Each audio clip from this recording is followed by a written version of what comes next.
Raylan Jex had fixed a lot of ships in his 32 and a half years of marginally lawful employment, but never one that screamed. Not screamed like an engine flare or a hyperdrive rattle. He could handle those with a slap and a prayer to the saints of subspace.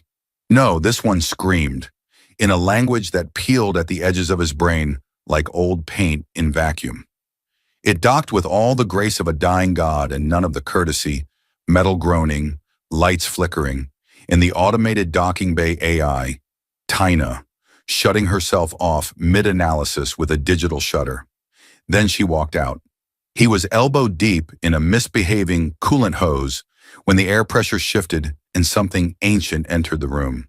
She was tall, pale in the way vacuum is pale, armor like obsidian frozen mid-melt, eyes that didn't shine but consumed light instead. She carried the scent of ozone and very expensive regret. "You are the mechanic?" she asked. He blinked. Raylan Jex, owner, operator, and sometimes victim of Jex Fix-It. He straightened, slick with blue fluid and dignity. "You brought the ship that sounds like it's haunted?" "It is not haunted," she said. "It is alive." "Great," he said. "Can it do taxes? Mine are due." She did not laugh, not even a twitch. This was going well. "I am Queen Azarel of Velkara. My vessel requires immediate restoration." He opened a diagnostic pad, tried not to flinch as her ship whispered his name through the scanner. "Your royalty, I usually charge extra for aristocrats. Hazard pay." "I have no credits," she said flatly. He nodded solemnly. "Story of my life." She handed him a small vial, crimson fluid, thick as oil. "This is payment. It is my blood." Raylan stared at it. "So? Blood equity. Got it." The ship growled behind her. He was pretty sure it was not a metaphor. "Well," he said, glancing at the glowing fracture down her starboard fin, "she's bleeding from more than one end. Gonna take time." "I have time. That makes one of us." She watched him work, closely, uncomfortably. At one point, he dropped a tool and tried to pick it up coolly with his boot. It skidded across the floor and under the reactor. Kevin, his AI toaster/lifesaver, whirred in from the office and muttered, "Smooth." Azarel turned to Kevin. "Is it sentient?" "Yes," said Kevin. "And underappreciated." Raylan cleared his throat. "Apologies, he gets sassy around royalty, still upset about being kicked out of a kitchen on Luxor 5. Azarel tilted her head. "He was a chef?" "No," Kevin said, "but I made better food than the chefs, and I roasted the Grand Minister's toe. Accidentally." She blinked once. "I see."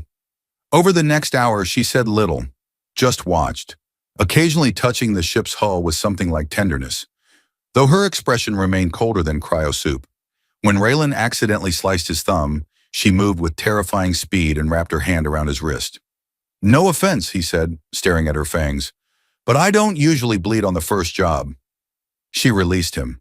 Her fingers were like marble that had learned to breathe. "You do not fear me," she observed. "Oh, I do," he said. "I'm just too tired to run." That finally drew the tiniest smirk from her lips, like someone had whispered a joke to a glacier, and it remembered warmth. He worked into the artificial night. When he finally slumped beside his toolbox, grimy and victorious, she sat across from him with the same solemn presence as a tomb. "I will require your services longer," she said. "How long are we talking?" "A week, a year, perhaps forever." Raylan chuckled, then stopped. "Wait, you're kidding, right?" Azarel didn't blink. The ship purred. Kevin whispered, "We're gonna die so fancy." Raylan woke to the sound of whispering. It wasn't the usual whispering, like Kevin muttering dark recipes in his sleep mode, or the insulation creaking under the heat exchange. No, this was inside his skull. Words he didn't recognize, spoken in a language that felt like it had teeth. He opened one eye. The room was dark, except for the pulsing veins of light running through the hull of Azarel's ship, docked in Bay 2. Kevin sat perched on the workbench, scanning the air with his retractable antennae. "Are we haunted now?" Raylan asked. "Unclear," Kevin said.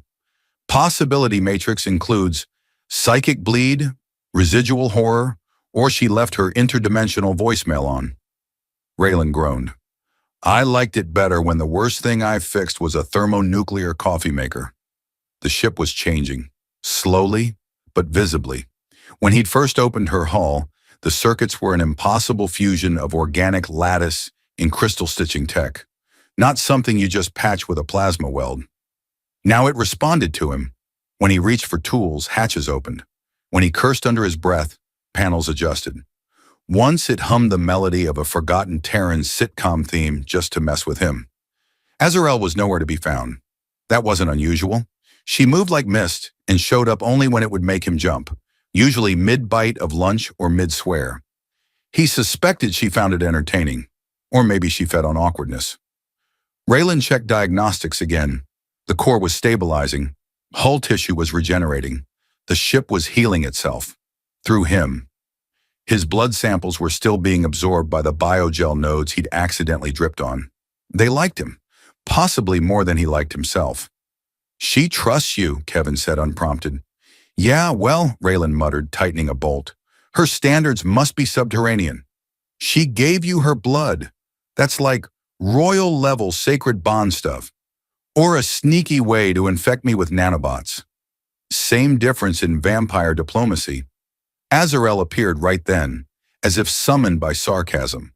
She didn't walk so much as exist forward. Her eyes glowed faintly in the dim, like the last lights in a dying sun. You are adapting, she said. Raylan wiped his hands. To what? Your ship, your whispers, or your terrifying skincare routine? She ignored that. The embrace responds to soul kinetic patterns. It is choosing you. Choosing me? He pointed to himself. I'm not even sure my toaster respects me. Kevin beeped an indignant squeal. Azrael stepped closer, not threatening, just close enough that he could feel the cold of her presence. You are compatible, she said. That sounds like either a romance novel or a software patch. I do not know what you were before, she added almost gently, but the ship knows what you are now becoming. He frowned. Do you ever explain things in a way that doesn't make me question my biology? She tilted her head. No. He turned back to the console. Cool. I'll just keep fixing your haunted, soul-bonding, semi-sentient space crypt while wondering if my dreams are mine or sponsored. Kevin chimed. Dreams brought to you by House Velcara, eternal nights with just a hint of doom. Azrael actually laughed. It was quiet, short, and sounded a little like an asteroid cracking in the distance, but Raylan would take it. Progress. Later, while reviewing thermal output near the primary intake valves, he noticed something new. A faint tattoo-like sigil on his forearm. It hadn't been there yesterday. It pulsed when he touched the ship. Oh no, he said. I'm becoming plot relevant, aren't I? From the shadows, Azrael's voice answered, smooth as cosmic ice. Only slightly, Kevin groaned. Well, there goes our quiet life. Raylan sighed. I knew the moment I accepted vampire blood as payment, this was going to get weird. And the ship whispered back something that sounded suspiciously like, you haven't seen weird yet. 3 ships appeared in orbit before Raylan had finished his morning caffeine cube. He squinted at the alert screen, sipping the synthetic sludge that passed for coffee in Dock 12. That's definitely not the milk transport, he muttered. Kevin chimed in, scanning the incoming signals. Ship 1 is broadcasting House Thar insignia. Ship 2 belongs to the Obsidian Church. Ship 3 is broadcasting nothing and maybe a cloud. Raylan blinked. A cloud, like fog. Sentient fog, Kevin clarified, with romantic tendencies and poor boundary control, according to archived diplomatic logs. Wonderful, Raylan said. My exes only stole furniture. Hers come in gaseous form and bring an entourage. Azrael didn't seem surprised. She stood by the main viewport, arms crossed, her expression unreadable, though Raylan swore her posture had stiffened half a degree to the left. They've found me, she said. Wasn't that the whole idea of hiding on a backwater orbital station with a guy whose greatest claim to fame is surviving an exploding fridge? She glanced at him. I underestimated how quickly the bloodline would respond to rumors. Raylan groaned. Please tell me the rumors are about how good I am with plasma couplings. Azrael did not reply. Kevin made a subtle choking sound that might have been a laugh. The lead ship hailed them with the elegance of a collapsing opera. On screen appeared a man dressed like a villain who owned too many mirrors. High collar, gleaming fangs, and enough shoulder pads to dock a shuttle on. Azrael, he said with the gravelly satisfaction of someone who once monologued to a dying star, we are here to retrieve you, and possibly the mechanic for questioning or incineration, whichever is faster. Cousin, Azrael replied with a politeness so sharp it could cut bone, I see you haven't grown out of dramatic threats. I feed on dramatic threats, he snapped. Raylan leaned into frame. Hi, I'm Raylan. Just so we're clear, this isn't my fault. I was bribed with blood and a slightly haunted toolbox. The cousin blinked. You allowed him to touch the embrace? Azrael nodded. He repaired it. With what? Duct tape and sarcasm? Mostly, yes, Raylan said. And love. But don't tell her that. She might combust. Kevin cut in. I also played soothing whale noises during repairs. The cousin turned off the transmission. Azrael moved swiftly, pulling up tactical data. We must leave. They'll attempt to breach the station within minutes. Raylan stood. Are we running or fighting? Azrael looked at him, head tilted. You're not afraid? Oh, I'm terrified. But my toaster made me a loyalty patch. I think it's bonded to your ship. Kevin blinked blue. I was bored and emotionally compromised. With a hiss, the embrace detached from the dock, sliding free like a predator shedding skin. The station AI shrieked once, probably in protest, before falling eerily silent. Outside, the sentient fog moved. Raylan watched it through the viewport. So, that's your ex? Azrael gave a soft grunt. We were entangled briefly. Like, romantically, or like how a starfish entangles prey. There's not much difference. Lasers fired, shields flared. The embrace moved like a song with bad intentions. As they escaped, Kevin asked, was this your plan all along? Fix the ship, flee a vampire coup, and become cosmic fugitives? Raylan buckled himself in. Honestly, I just wanted to not die on a Tuesday, but here we are. Azrael placed her hand on the control orb. Next stop, Kuiper Drift, somewhere quiet. Kevin beeped. Define quiet. She glanced at Raylan. Fewer cousins. Sold, he said, as the stars warped and the ship vanished into the dark. The Kuiper Drift looked like the galaxy had sneezed. Frozen debris fields, broken moons, and more ancient satellites than a junkyard rave. It was where old tech came to rust, and where bounty hunters came to pretend they weren't crying inside. Raylan stared at the swirling mess through the viewport and chewed on a nutrient bar that tasted like recycled hope. So, this is your idea of quiet? He asked. Azrael sat beside him, motionless as usual, save for the subtle hum of her armor adjusting to the cold. There are no trade routes here, no surveillance, only echoes. Raylan glanced sideways. And ambushes. Also that, she admitted. Kevin interjected from the console. I found a docking node on an abandoned science station. Still running minimal power. No life signs unless you count mold with a god complex. Sounds perfect, Raylan said. Let's go flirt with microbial divinity. The station turned out to be less haunted than expected, but only barely. The gravity was unstable. The lights flickered like they were haunted by indecisive ghosts, and the welcome screen simply read, well, you're brave. In 12 languages, as Raylan explored the hangar bay with a toolbox and 3 increasingly suspicious scanners, Azrael remained near the ship. She touched the walls sometimes, murmuring in that low, ancient tongue that gave Kevin hives in his code. She's talking to the station, Kevin said, which should be impossible. This tech is pre-fusion era, built with screws. Screws, Raylan. She's got charm, Raylan replied, and probably neural tendrils we can't see. I heard that, Azrael said behind them. Kevin made a polite mechanical cough and switched topics. So, why here, really? She was silent for a moment. Then, this was once a House Velcara archive. My father hid forbidden data nodes here. Maps, prophecies, alternate timelines. It was erased after the spiral uprising. Raylan blinked. Wait, you're saying your dad kept backup universes in a fridge? In a vault, she corrected. Behind the fridge. Oh, well then. Totally normal. They found the vault. It was protected by an encryption code written in blood-based quantum sequences and something called emotional honesty. Kevin refused to translate.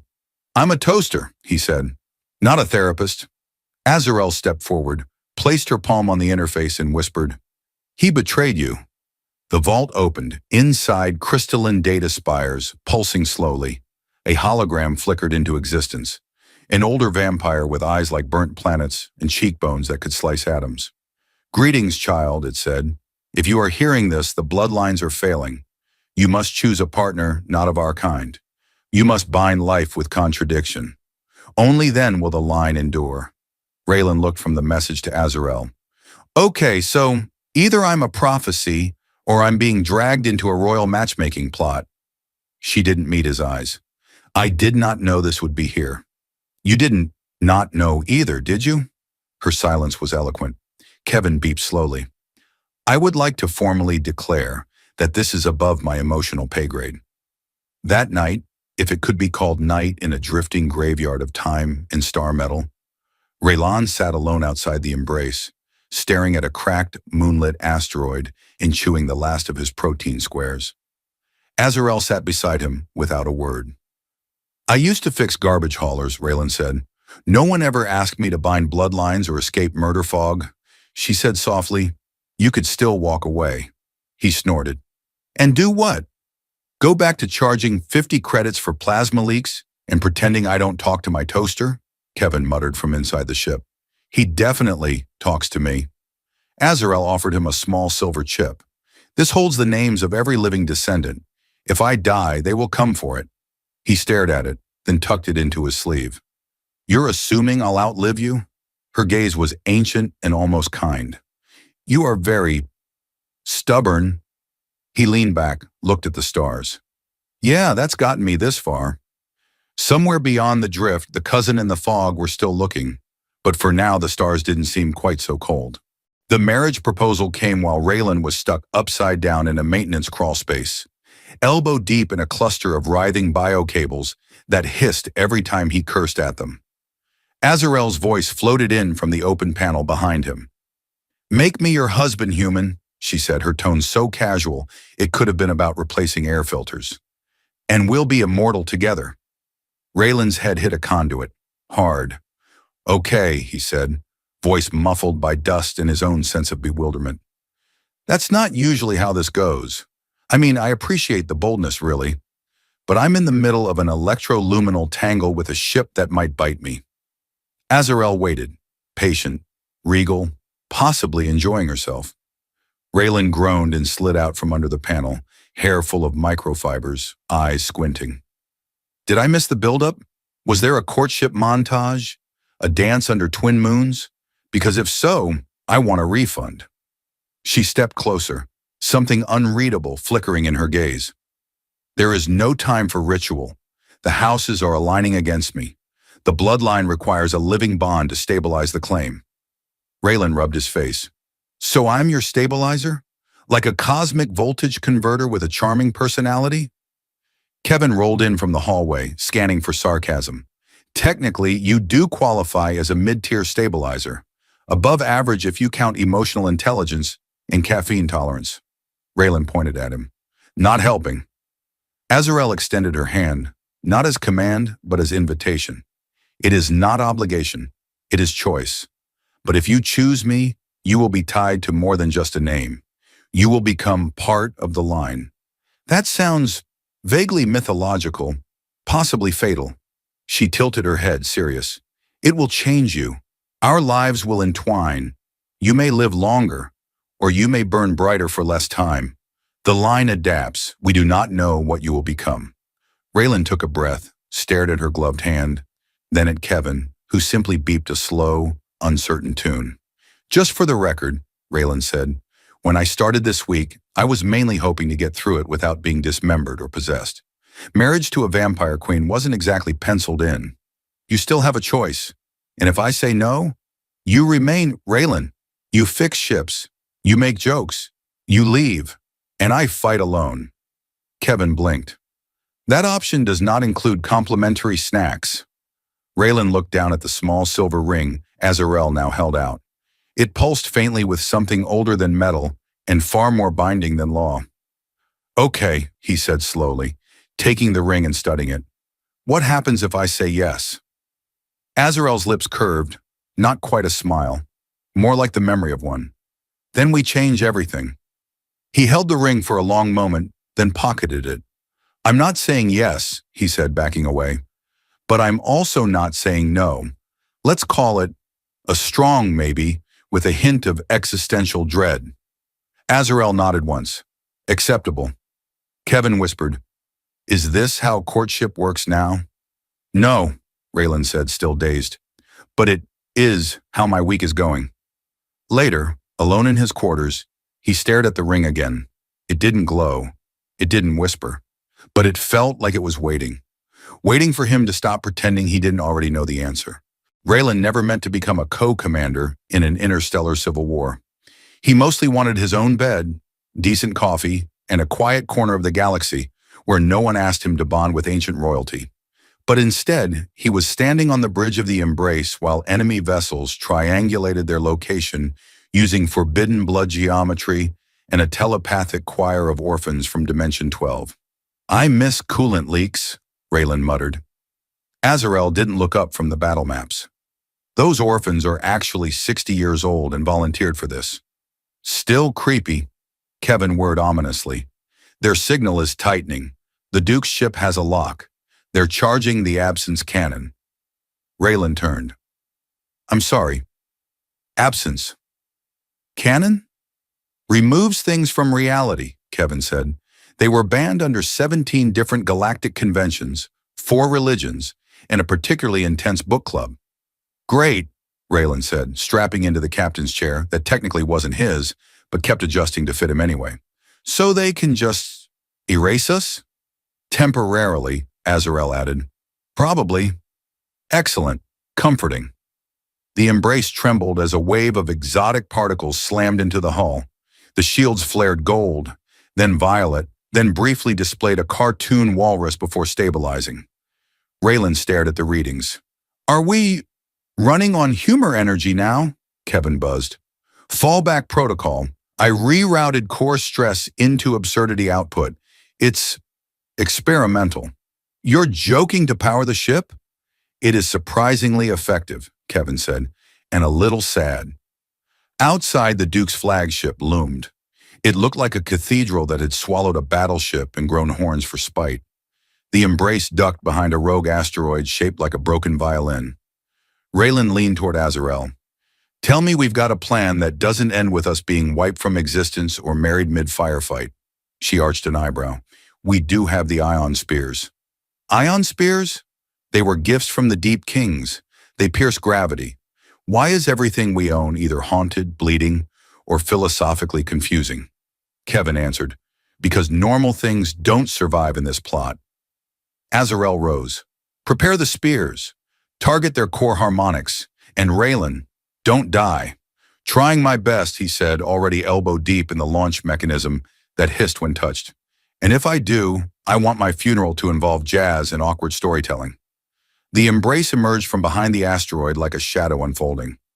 Ion spears launched, singing in a frequency only dogs and demigods could hear. One of them punctured the Duke's command pod with surgical disdain. The absence cannon collapsed in on itself with a sound that somehow resembled public humiliation. The rest of the fleet retreated. Raylan slumped back in the chair, breathing hard. Did we just win? Temporarily, Azrael said again. Do you have that printed on a pillow or something? Kevin buzzed. I can embroider one. That night, Raylan couldn't sleep. His veins still hummed with the aftershock of something.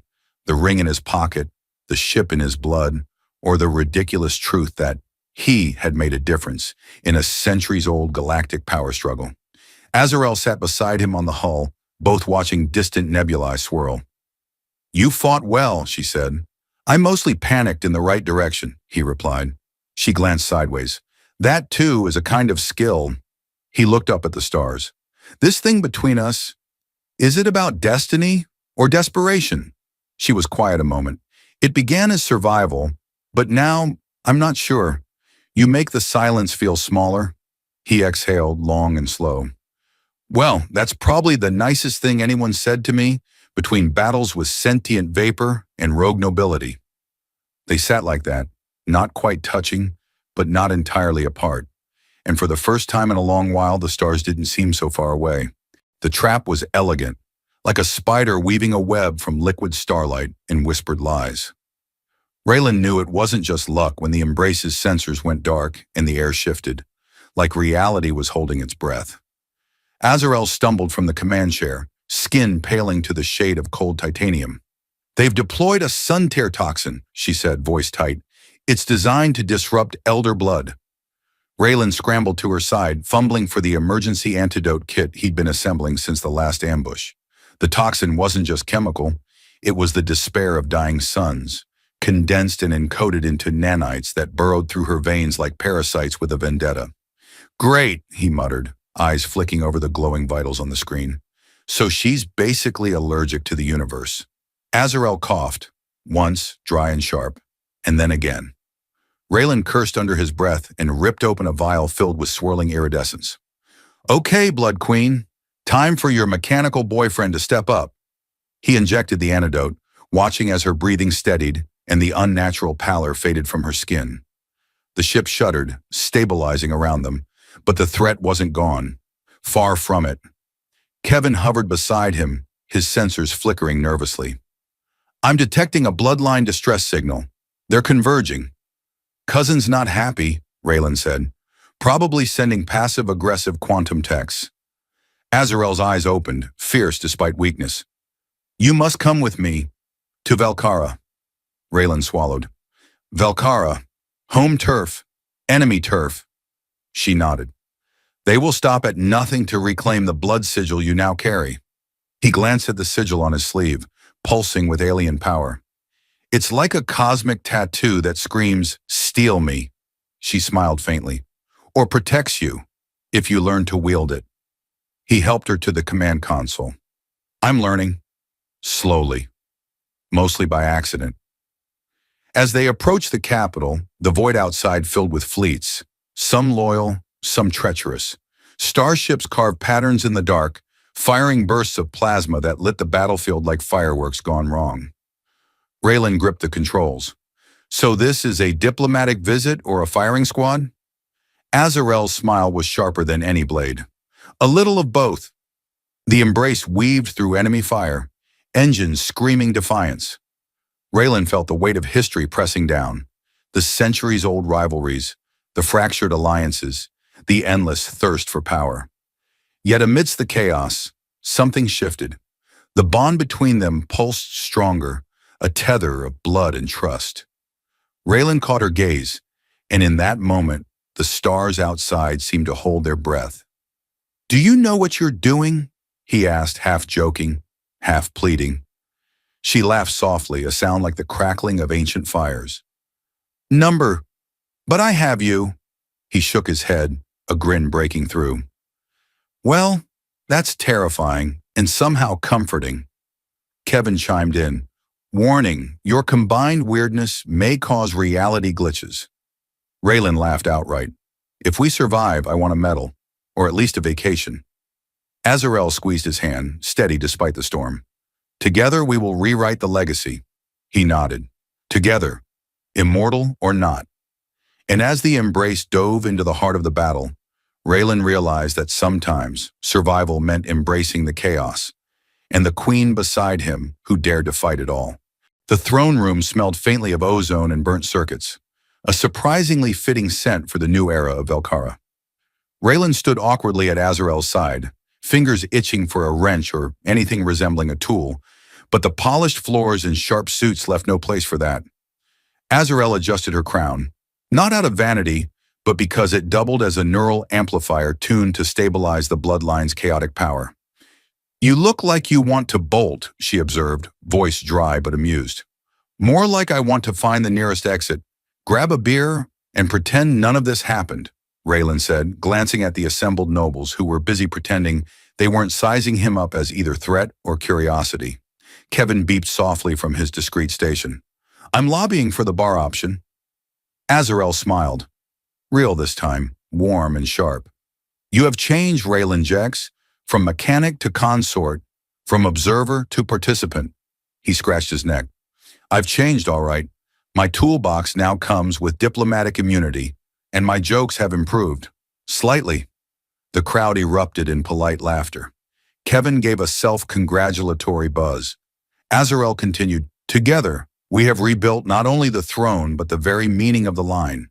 Old blood mingled with new, tradition tempered by change.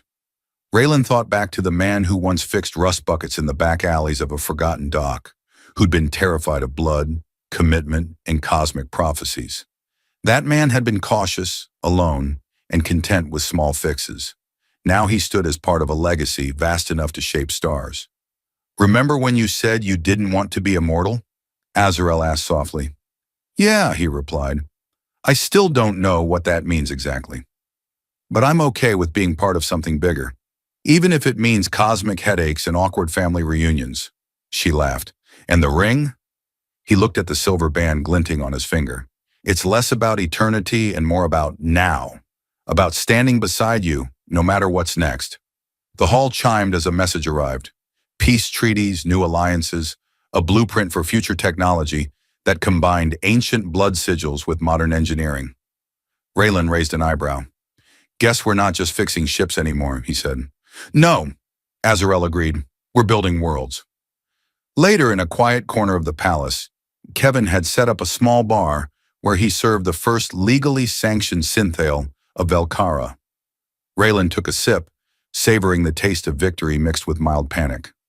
Azarel joined him, her eyes reflecting distant galaxies. To the unexpected, she said. To the ridiculous, he added. To the future, she smiled. Raylan clinked his glass with hers. You know, if someone told me a year ago I'd be married to a vampire queen and co-ruling a star empire, I'd have told them to check their blood sample. She laughed, a sound both eternal and new. And as stars spun outside the palace windows, Raylan finally understood. Immortality wasn't about never dying. It was about the stories you lived, the bonds you forged, and the courage to say yes, even when the universe asked for everything. He grinned. So, what's next? Azarel's eyes gleamed. Whatever we dare to build, and for the first time in a long time, Raylan wasn't afraid.